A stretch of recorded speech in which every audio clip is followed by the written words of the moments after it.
रानी। एक काम करना नहीं आता तुम्हें? सारे घर में धूल हो रही है, कभी सफाई भी कर लिया करो। यहाँ पूरा दिन लगकर दोनों बाप बेटे का काम करो, साथ में ताने भी सुनो। जब मैं बोलती हूँ कि ऊपर वाले पोर्शन में किराएदार रख लो, अरे सफाई भी रहेगी, पैसे भी आएंगे, तब तो किसी को मेरी बात सुननी नहीं होती। हो गया टैप रिकॉर्डर शुरू। ये कहते हुए राज घर से बाहर निकल जाता है, जिसके बाद शिविन अपने कमरे से निकलकर नेहा के पास आता है। क्या यार मम्मी, कितनी बार बोला है टाइम से उठा दिया करो, हो गया ना मैं कॉलेज के लिए लेट। दुनिया की सारे गधे घोड़े बेचकर तो तू सोता है, पता भी चलता है तुझे कि मैं कितनी बार उठाने आती हूँ। बस दोनों बाप बेटों को घर से निकलते हुए लेट होने की फिक्र है, वापस आते हुए कितना भी लेट हो जाए कोई फिक्र नहीं। ओहो मम्मी, ओवर एक्टिंग मत किया करो। माँ की बातें अब ओवर एक्टिंग ही तो लगेगी ना, मेरी तो कोई फीलिंग्स ही नहीं है। क्या करूं, मर जाऊं क्या मैं? ओफो मम्मी, जा रहा हूं मैं, बाय। शिविन चला जाता है और नेहा बेचारी किलस्ती अपने घर के कामों में लग जाती है। इसी तरह चलती है नेहा की जिंदगी, जिसमें उसके ज्यादा बोलने वाली आदत की वजह से उसका पति और बेटा उसकी फीलिंग्स की कदर किए बिना हमेशा उससे दूर भागते रहते हैं। पूरा दिन घर में अकेले रहो और जब पति या बेटे से बात करने जाओ तो उनके नखरे अलग।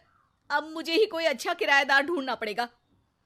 इसी के साथ नेहा किराएदार की खोज शुरू कर देती है, जिसके कुछ महीनों बाद दूसरे शहर से यहाँ पढ़ने के लिए आई निम्मी घर ढूंढते हुए नेहा के पास आती है और वो उसे किराए पर रख लेती है।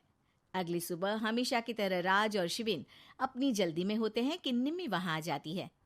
दीदी, थोड़ी चीनी मिलेगी, वो कल ना राशन लाने का समय ही नहीं मिला। निम्मी को देखते ही दोनों बाप बेटे की जल्दी वहीं खत्म हो जाती है और वो निम्मी को इम्प्रेस करने की रेस में भागने लगते हैं। अरे मम्मी को क्यों परेशान करना, मैं हूं ना। अरे तूने आज तक अभी किचन की शक्ल भी देखी है? रुको मैं लेकर आता हूँ। चीनी का डिब्बा कौन सा है और कहाँ रखा है वो तो पता नहीं है दोनों को, फिर चीनी के अपने मुंह से निकलने जा रहे हो किचन में। अरे मैं तो बस तुम्हारी मदद करने के लिए बोल रहा था। है क्या मदद?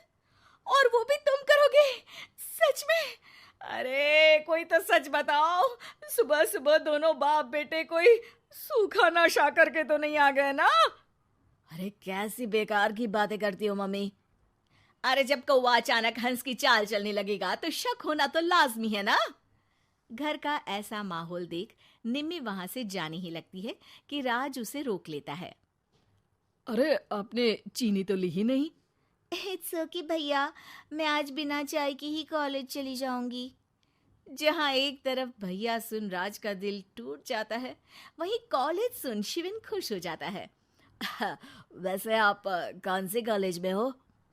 इस पर निम्मी जवाब देने ही वाली होती है, लेकिन नेहा टोकते हुए बीच में बोल पड़ती है। अब दोनों को देर नहीं हो रही। हद है इनसे भी, कहीं बात बनने ही नहीं देंगी मेरी तो। अरे जा रहे, अब यहाँ बचाई क्या है? इस पर निम्मी के पीछे पीछे शिविन कॉलेज की तरफ और राज ऑफिस चला जाता है। इसी तरह दिन बीतने लगते हैं, जिसमें अब सुबह जल्दी जाना और शाम लेट आने का सिलसिला सुबह लेट जाना और शाम जल्दी आने में बदल जाता है। एक शाम वो दोनों समय से पहले ही घर वापस आ जाते हैं, जिन्हें देख नेहा हैरान रह जाती है। हाय मेरे रब्बा, अरे पहले घर जल्दी आना शुरू कर दिया और आज तो उससे भी जल्दी। कहीं मैं कोई सपना तो नहीं देख रही? मतलब अब क्या हम अपने घर भी जल्दी वापस नहीं आ सकते? अरे घर तो कितने सालों से तुम्हारा ही है, पर लगता है कि अपना ही है, इस बात का एहसास अब हुआ है। वो सब ठीक है मम्मी, निम्मी कहाँ है? जरा उसे बर्थडे विश तो कर दूं। अरे वाह रे, आज तक तो अपनी माँ का बर्थडे तुझे याद नहीं रहा, उसका बहुत याद है। वो तो मुझे पापा ने याद दिलाया है। हैं? अरे क्या बोल रहे हो तुम, झूठे? नहीं बेबी, देखो मुझे तो तुम्हारा बर्थडे भी याद नहीं रहता, तो उसका कहाँ से याद रहेगा मुझे?